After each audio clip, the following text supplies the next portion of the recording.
You wonder why the God who promises living water would allow your soul to feel dry, why the one who declares himself the bread of life would permit seasons where you feel starved, empty, and restless inside. But the shocking truth is that emptiness is not abandonment, it is preparation. It is the space God secretly carves out so he can pour in something new. And until you taste that void, you cannot truly hunger for him, because as long as you are stuffed with distractions, comforts, and self-sufficiency, there is no room for his spirit to dwell richly in you, which is why Jesus said in Matthew 5:6, "Blessed are those who hunger and thirst for righteousness, for they shall be filled."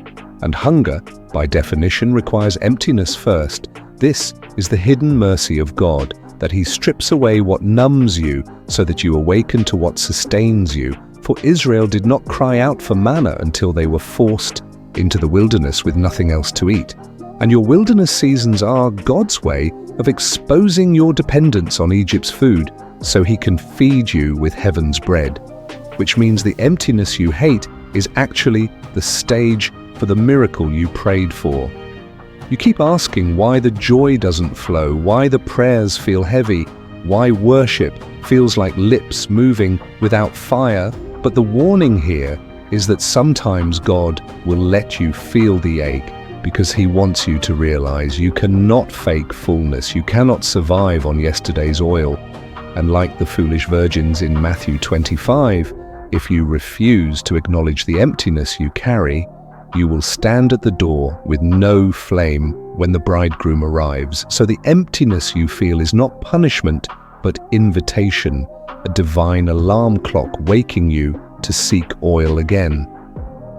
You may not see it yet, but God often allows the hollow places so he can destroy the idols hiding in them.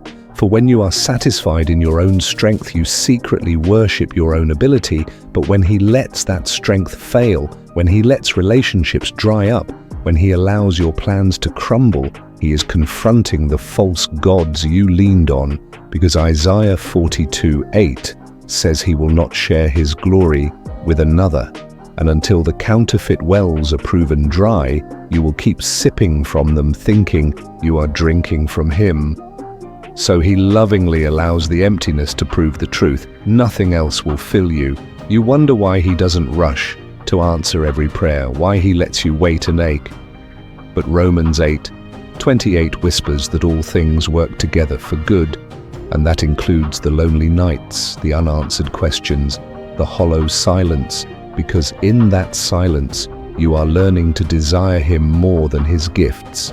And God would rather have you empty and reaching for him than full and drifting away from him. So the hidden blessing of emptiness is that it purifies your motives.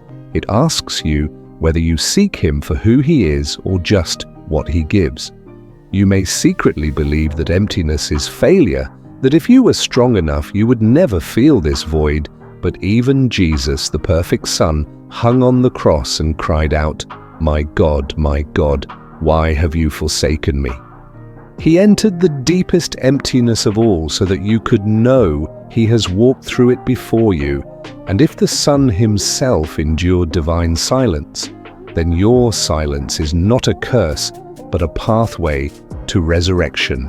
Because after the cry came the victory, after the grave came the glory, and the same Spirit who raised him from the dead dwells in you, which means your emptiness is not the end. It is the soil where resurrection power is planted. This is the mystery.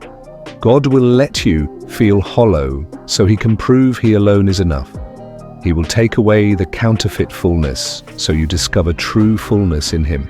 He will let you thirst until you realize that no relationship, no career, no earthly success can quench you. Only rivers of living water flowing from his Spirit within. And if you endure this season with faith, your emptiness will not break you, but build you. Your hunger will not kill you, but crown you. And your lack will become the very testimony that God is more than enough. So instead of despising the hollow places, lift them to him and dare to say, Lord, here is my emptiness. Fill it with you, because when you do, you will find that the emptiness was never the enemy. It was the evidence that God was making space for something bigger than you imagined.